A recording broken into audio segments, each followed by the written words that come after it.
नमस्कार, मैं हूं बबीता चौधरी और एक बार फिर से आप सभी का स्वागत है हमारे यूट्यूब चैनल पे। आज हम बात करेंगे रीट लेवल फर्स्ट के सिलेबस के बारे में। तो आगे बढ़ने से पहले मैं आपको बता दूं, यदि आप हमारे चैनल पर नए हैं तो हमारे चैनल को सब्सक्राइब कीजिए और अगर आपको हमारा वीडियो अच्छा लगे तो इसे ज़्यादा से ज़्यादा लाइक कीजिए और शेयर कीजिए। इस परीक्षा का आयोजन कितने पदों पर करवाया जाएगा और इसको लेकर आपको बता दिया जा रहा है कि इस परीक्षा का आयोजन लगभग 28,000 प्लस पदों पर करवाया जाएगा और इसका नोटिफिकेशन जारी होने के बाद थर्ड ग्रेड भर्ती शिक्षक विज्ञप्ति जारी कर दी जाएगी। उसी विज्ञप्ति के अनुसार ही पढ़ा की संख्या तय की जाएगी, पदों की संख्या तय की जाएगी, क्योंकि ये सिर्फ पात्रता परीक्षा है, इसीलिए पदों की संख्या नहीं बताई जा सकती। बाकी अलग से ग्रेड थर्ड का पेपर करवाया जाएगा, जिसके बाद में आपका टीचर के लिए सिलेक्शन करवाया जाएगा।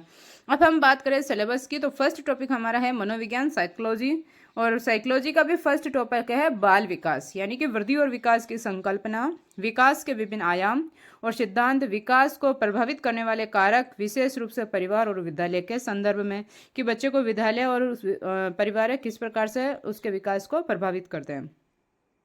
अधिगम और अधिगम से बच्चों का संबंध। अब हम दूसरा टॉपिक पे बात करें कि वंशानुक्रम और वातावरण की भूमिका, व्यक्तिगत विभिन्नताएं, व्यक्तिगत विभिन्नता का अर्थ, प्रकार, व्यक्तिगत विभिन्नताओं को प्रभावित करने वाले कारक, व्यक्तिगत संकल्पना, प्रकार, व्यक्तित्व को प्रभावित करने वाले कारक और व्यक्तित्व का मापन हम किस प्रकार से कर सकते हैं कि बच्चे में कितने % किस प्रकार से वो काम करता है। अगर हम बात करें तो बुद्धि की संकल्पना, बुद्धि के कौन कौन से सिद्धांत है, उस सिद्धांत का किस प्रकार से मापन करते हैं, बहुबुद्धि सिद्धांत किसने दिया और इसके निहितार्थ क्या है।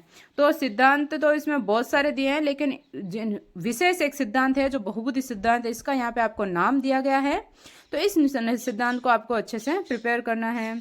अब हम बात करें कि विविध अधिगमकर्ताओं की समझ, यानी कि पिछड़े, विमंदित, प्रतिभाशाली, सृजनशील, अलाभान्वित, वंचित, विशेष आवश्यकता वाले बच्चे एवं अधिगम अक्षमता युक्त बच्चे होते हैं, वो विशेष में आते हैं और इनकी अधिगमकर्ताओं की समझ हमें होनी चाहिए कि किस प्रकार का जो बच्चा है वो किस प्रकार से हमसे लर्निंग कर सकता है।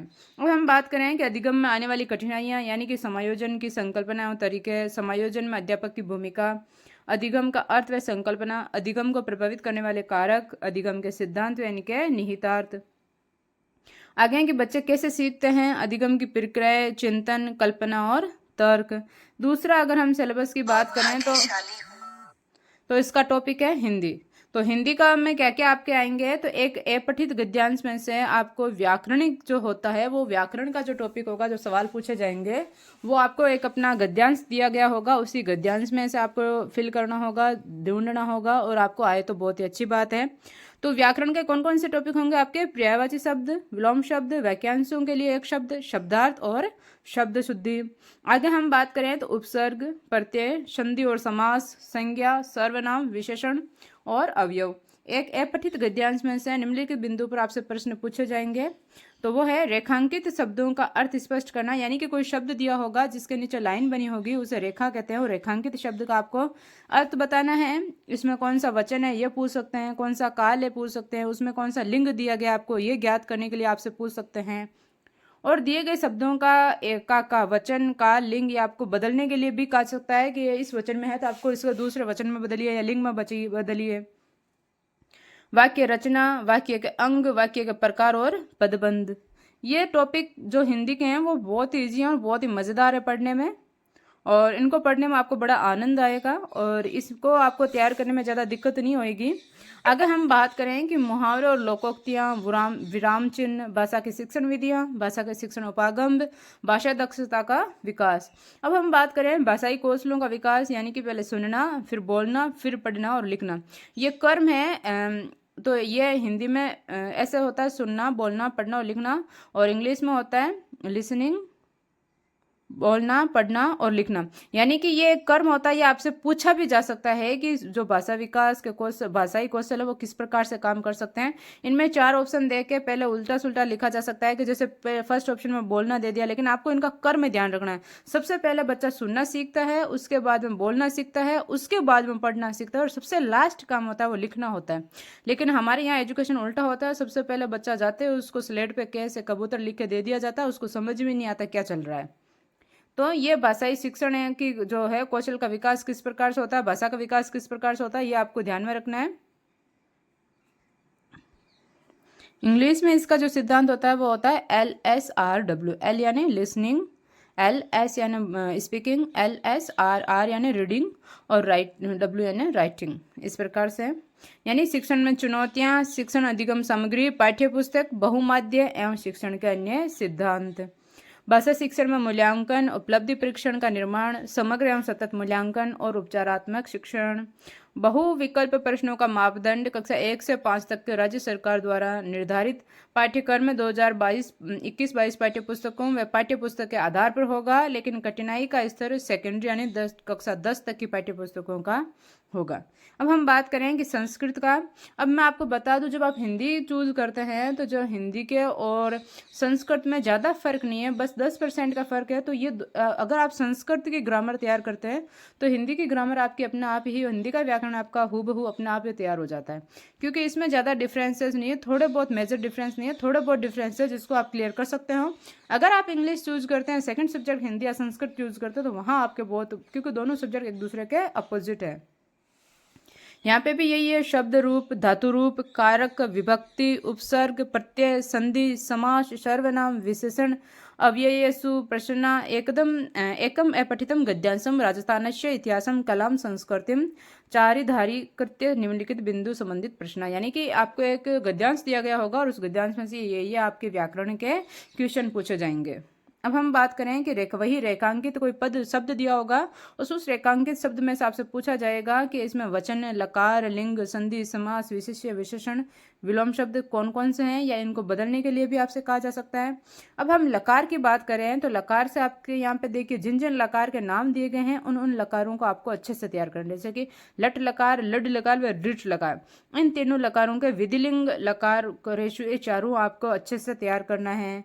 अब हम बात करें कि संख्या ज्ञानम यानी कि माहेश्वर सूत्र संबंधी प्रश्न, संस्कृत अनुवाद, वाच्य परिवर्तन यानी कि लट लकारस्य में आप इसको परिवर्तन कीजिए, वाक्यसु प्रश्न निर्माणम, अशुद्धि संशोधनम, संस्कृत सुक्तशम यानी कि संस्कृत में जो सुक्तियां दी गई, इस प्रकार के आपके से प्रश्न पूछे जाएंगे। अब हम बात करें कि संस्कृत भाषा यानी कि शिक्षण विधियां, संस्कृत भाषा का शिक्षण सिद्धांत, संस्कृत भाषा कौशल्य विकास, वही श्रवण, भाषणम, पठनम, लेखनम, LSR RW। संस्कृत अध्यापन अधिगम, ये संस्कृत की शिक्षण विधियां यानी कि संस्कृत अध्यापनस्य अधिगम साधनम, पाठ्यपुस्तकानि संप्रेषणस्य साधनानि, संस्कृत भाषा शिक्षणस्य मूल्यांकन संबंधी प्रश्न, मौखिक लिखित नाम प्रश्न और प्रकार, सतत मूल्यांकनम, उपचारात्मक शिक्षणम। यह आपकी शिक्षण विधियां कुछ दी गई है जिनको भी आपको इसमें ध्यान में रखते हुए तैयार करना है, और अभी से आपको अपनी तैयारी शुरू कर देनी है, एग्जाम जब हो तब हो, क्योंकि आपका सिलेबस बहुत ही लंबा चौड़ा है और अभी से आप तैयार करना शुरू करेंगे तभी आप कंप्लीट कर पाएंगे। और SS अगर आपके पास है या कोई सब्जेक्ट आपके पास है तो उसका सिलेबस भी आपके पास बहुत लंबा चौड़ा है, तो अभी से आप अपनी तैयारी शुरू कर दीजिए। अब हम इंग्लिश की बात करें तो अनसीन प्रोग्रेस स्पेसेस यानी कि इसमें से antonyms spellings, word formation, one word व सब्स्टिट्यूशन आपसे पूछे जाएंगे। अब अनसीन प्रोसेस स्पेसेस की अगर हम बात करें तो parts of speech, tense, determiners, degree of comparison. अब हम बात करेंगे फार्मिक क्वेश्चंस के बारे में आपसे पूछे जाएंगे, तो एक्टिव और passive voice, narration, knowledge of English sounds and phonetics symbol आपसे पूछे जाएंगे। फिनेटिक्स सिंबल्स, इनको एक टॉपिक को तैयार करने में आपको 4 से 5 दिन लगा देंगे कोचिंग वाले। प्रिंसिपल्स ऑफ टीचिंग इंग्लिश और maths and approaches to English language teaching, यानी कि इंग्लिश लैंग्वेज को टीचिंग करने का आपका स्किल्स वो क्या है उसके बारे में आपको डिटेल से पढ़ना है। Development of language skills, teaching learning material यानी कि text book, multimedia material and other resource, comprehensive और continuous evaluation in English language. अब हम बात करें कि अभिप्रेरणा व इसके अधिगम के निहितार्थ यानी कि शिक्षण अधिगम की प्रक्रियाएं, राष्ट्रीय पाठ्यचर्या रूपरेखा 2005 के संदर्भ में शिक्षण अधिगम की व्यू रचनाएं व विधियां। ये जो आपको टॉपिक दिए गए हैं नाम बता के यहाँ को, इन टॉपिक को आपको साइकोलॉजी में बहुत ही अच्छे से तैयार करना है। आकलन, मापन व मूल्यांकन का अर्थ उद्देश्य, समग्र एवं सतत मूल्यांकन यानी कि साल में जो बीच में जो टेस्ट लिए जाते हैं उन्हें सतत व समग्र मूल्यांकन किया जाता है बच्चों का, तो उस मूल्यांकन को आपको अच्छे से तैयार करना है। किस प्रकार से उसमें से क्वेश्चन पूछे जा सकते हैं, क्या ये होता है। उपलब्धि परीक्षण का निर्माण व सीखने के प्रतिफल। अब हम बात करें कि क्रियात्मक अनुसंधान, शिक्षा का अधिकार अधिनियम 2009, अध्यापकों की भूमिका एवं दायित्व है। अब हम बात करें कि सब्जेक्ट मैथ्स यानी कि गणित का क्या क्या सिलेबस है। 1 करोड़ तक की पूर्ण संख्याएं, स्थानीय मान, तुलना, गणितीय मूल संक्रियाएं, जोड़, बाकी, गुणा, भाग व भारतीय मुद्रा, यह तो आपको बेसिक आना ही आना है। इन सब चीज़ों को तो आपको तैयार करना ही करना है अपने सिलेबस के अकॉर्डिंग। अब हम बात करें कि भिन्न की अवधारणा, उचित भिन्न, समान हर वाली उचित भिन्नों की तुलना, मिश्र भिन्न, असमान हर वाली उचित भिन्नों की तुलना, भिन्नों की जोड़, बाकी, अभाज्य व संयुक्त संख्याएं, अभाज्य गुणनखंड, लघुत्तम समापवर्ती व महत्तम समापवर्ती है, एकीक नियम, औसत, लाभ, हानि व सरल ब्याज, समतल व वक्र तल, समतल व ठोस ज्यामितीय आकृतियां, समतल ज्यामितियां, आकृतियों की विशेषताएं, बिंदु, रेखा, किरण, रेखाखंड, कोण एवं उनके प्रकार, लंबाई, भार, धारिता, समय, क्षेत्र मापन व इनकी मानक इकाइयां, उनमें संबंध, वर्गाकार, आयताकार वस्तुओं के पृष्ठ तल का क्षेत्रफल और परिमाप। यहाँ आपको क्षेत्रफल और परिमाप तैयार करने का दे रहे हैं, तो आपको इन्हीं चीज़ों को ध्यान में रखना है। बाकी हमें ज्ञानी नहीं बनना है। सिलेबस के अकॉर्डिंग अगर हम चलेंगे तो सिलेक्शन हमारा जरूर हो जाएगा। गणित की प्रकृति एवं तर्क शक्ति, पाठ्यक्रम में गणित की महत्ता, गणित की भाषा व सामुदायिक गणित व आंकड़ों का प्रबंध। और अगर बाई चांस अगर हो भी गया कि आपका सिलेबस के अकॉर्डिंग क्वेश्चंस नहीं आया तो वो जनता आपका डिलीट करवा देगी। तो लोड लेने की जरूरत ही नहीं है। जो सिलेबस में दिया गया उसी के अकॉर्डिंग अपने को चलना है। सिलेक्शन फिर हमसे दूर नहीं होगा। अब हम बात करें कि औपचारिक व अनौपचारिक विधियों द्वारा मूल्यांकन, शिक्षण की समस्याएं, त्रुटि विश्लेषण एवं शिक्षण एवं अधिगम से संबंधित, निदानात्मक व उपचारात्मक शिक्षण। जब आप फर्स्ट टाइम तैयारी कर रहे हो तब ये शब्द आपको ऐसे लगेंगे कि लाइफ में कभी सुने ही नहीं, लेकिन ये कोई टफ सिलेबस नहीं है, कोई टफ टॉपिक नहीं है। आप जब इनको पढ़ेंगे तो आपको बड़ा मजा आएगा और आप आसानी से डे बाय डे सारे टॉपिक्स क्लियर करते जाएंगे, अपने सारा सिलेबस कंप्लीट करेंगे। लेकिन अभी से शुरू करेंगे तब, क्योंकि वक्त रहता अगर आपने तैयारी शुरू नहीं की तो एंड टाइम पर आप कुछ नहीं कर सकते। वह विकल्प प्रश्नों का मापदंड कक्षा 1 से 5 तक के राज्य सरकार द्वारा निर्धारित पाठ्यक्रम में वर्तमान में प्रचलित सत्र 2021-22 पाठ्य पुस्तकों के आधार पर होगा। लेकिन कठिनाइयों का स्तर सेकेंडरी कक्षा 10 तक का भी हो सकता है। यानी कि आपको कक्षा 1 से 5 तक की बुक्स को तो आपको एक बार नजर में से उठाना ही उठाना, देखना ही देखना, लेकिन हो सकता है कि कुछ स्तर 10वीं कक्षा तक का भी हो। अब हम बात करें कि पर्यावरण का सिलेबस, यानी कि परिवार में आपसे संबंध, एकल व संयुक्त परिवार, सामाजिक बुराइयां। सामाजिक बुराई में कौन कौन सी बुराइयां? सबसे पहली होती है बाल विवाह, जिसको तो धड़े ही बंद कर दिया गया। सेकंड है दहेज प्रथा, बाल श्रम, चोरी, दुर्व्यसन यानी कि नशाखोरी और धूम्रपान। सबसे बड़ी हमारा जो समाज है वो जो फैशन के तौर पर इसको शुरू करता है। और फिर शराब पहले आदमी पीना शुरू करता है और आदमी को फिर शराब कब पीने लग जाती है उस आदमी को खुद को ही नहीं पता लगता। और यह सबसे गलत दुर्व्यसन है। हो सके जितना इससे बचिए और अपने परिवार वालों को भी बचाइए, क्योंकि इसमें कोई मतलब नहीं है, कुछ नहीं है, खुद को बर्बाद करना है। इनके व्यक्तिगत व सामाजिक आर्थिक दुष्परिणाम। वस्त्र व आवास आपका टॉपिक होगा, जिसमें विभिन्न वस्त्र ऋतुओं में पहने जाने वस्त्र, जैसे सर्दियों में कौन से, गर्मियों में कौन से, क्योंकि भारत भौगोलिक विशेषताओं वाला देश है। यहाँ अलग अलग जलवायु परिवर्तन होते रहते हैं, अलग अलग मौसम के अकॉर्डिंग हम अलग अलग कपड़े पहनते हैं, बल्कि हम तो त्योहारों के अकॉर्डिंग भी कपड़े पहनते रहते हैं, सावन में लहरिया। तो ये सब चीज़ों का आपको ध्यान में रखना है। घर पर वस्त्रों का रख रखाव किस प्रकार से आप बच्चे कर सकते हैं। हस्तकरघा, पावर लूम, जीव जंतुओं के आवास, विभिन्न प्रकार के मानव आवास, आवास और निकटवर्ती स्थानों की स्वच्छता, आवास निर्माण हेतु विभिन्न प्रकार की सामग्री, व्यवसाय यानी कि अपने परिवेश के व्यवसाय, कपड़े सिलना, बागवानी, कृषि कार्य, पशुपालन, सब्जी वाला आदि आदि ये छोटे लघु उद्योग होते हैं, इनके अंतर्गत आते हैं। लघु एवं कुटीर उद्योग कौन कौन से हैं? राजस्थान राज्य के प्रमुख उद्योग व हस्तकलाएं, उपभोक्ता संरक्षण की आवश्यकता, सहकारी समितियां, हमारी सभ्यता और संस्कृति, राष्ट्रीय प्रतीक, राष्ट्रीय पर्व हमारे कौन कौन से हैं? राजस्थान के मेले और त्योहार, राजस्थान की वेशभूषा और आभूषण। ये देखिए अभी हमने कहा था ना कि हमारी वेशभूषा भी अलग अलग होती है। राजस्थान का खान पान, राजस्थान की वास्तुकला, राजस्थान के पर्यटन स्थल, राजस्थान की प्रमुख विभूतियां एवं गौरव, विभूतियां वास्तुकला, राजस्थान के पर्यटन स्थल, गौरव, राजस्थान की विरासत यानी कि प्रमुख दुर्ग, महल और स्मारक, राजस्थान की चित्रकला, राजस्थान के लोक देवता, परिवहन और संचार, यातायात और संचार के साधन, सड़क पर चलने व यातायात के नियम, यातायात के संकेत, संचार साधनों का जीवन शैली पर प्रभाव। अब हम बात करें कि अपने शरीर की देखभाल, यानी कि शरीर के बाह्य अंग व उनकी साफ सफाई, शरीर के आंतरिक भागों की सामान्य जानकारी, संतुलित भोजन की जानकारी, उसका महत्व, सामान्य रोग यानी कि आंत्र शोध, अमीबियोसिस, मेटी हीमोग्लोबिन, एनीमिया, फ्लोरोसिस, मलेरिया व डेंगू, उनके कारण व बचाव के उपाय, पल्स पोलियो अभियान, सजीव जगत यानी कि पादपों व जंतुओं के संगठन के स्तर, संजीवों में विविधता, राज्य पुष्प, राज्य वृक्ष, राज्य पक्षी, राज्य पशु, संरक्षित वन क्षेत्र व वन्य जीव यानी कि अब यहाँ पे संरक्षित वन क्षेत्र का बोला तो आपको संरक्षित वन क्षेत्र ही पढ़ना है, बाकी असंरक्षित संरक्षण उन सब में आपको नहीं जाना है। राष्ट्रीय उद्यान, वन्य जीव अभ्यारण्य, बाघ संरक्षित क्षेत्र, विश्व धरोहर की जानकारी, पादपों एवं जंतुओं की जातियों का संरक्षण, कृषि पद्धतियाँ कि हम यहाँ पे किस किस पद्धति से कृषि करते हैं।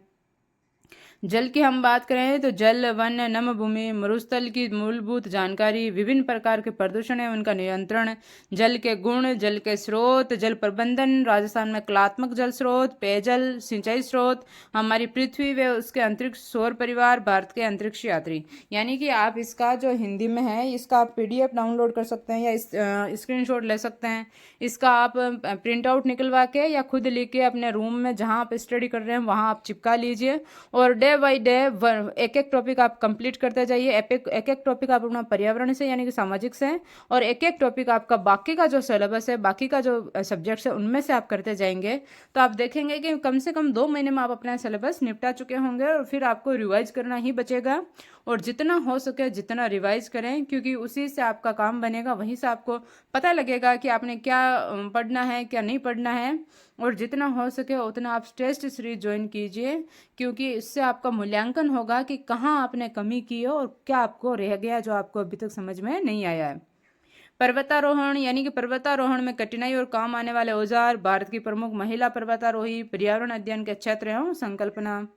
अब हम बात करें कि कुल अंक 30 है। पर्यावरण अध्ययन का महत्व, समकालीन पर्यावरण अध्ययन, पर्यावरण शिक्षा का अधिगम सिद्धांत, पर्यावरण अध्ययन का विज्ञान, सामाजिक विज्ञान विषयों के साथ अंतर संबंध एवं क्षेत्र, पर्यावरणीय शिक्षा शास्त्र संकल्पना, प्रस्तुति के उपागम, क्रियाकलाप, प्रयोग व प्रायोगिक कार्य, चर्चा, समग्र एवं सतत मूल्यांकन, शिक्षण सामग्री, सहायक सामग्री, शिक्षण की समस्याएं, सूचना व संचार प्रौद्योगिकी, इस प्रकार से। तो ये देखिए ये रीड लेवल फर्स्ट का आपका पूरा सिलेबस है जो मैंने हिंदी में यहाँ पे आपको बताया है। और इसी प्रकार की और वीडियो देखने के लिए हमारे चैनल को सब्सक्राइब कीजिए और बेल आइकन को जरूर दबाएं ताकि आने वाली वीडियो का नोटिफिकेशन सबसे पहले आप तक पहुँचे। और वीडियो को ज़्यादा से ज़्यादा लाइक कीजिए और शेयर कीजिए ताकि जिन बच्चों को इंग्लिश से सिलेबस को समझने में कठिनाइयाँ आ रही है वो इस वीडियो के जरिए अपना पूरा सिलेबस देख सकें, समझ सकें। और अगर अगली वीडियो में हम रीड से लेवल 2 का सिलेबस भी लेकर आएंगे ताकि उन्हें भी पढ़ने में अपनी सहूलियत हो सके। धन्यवाद।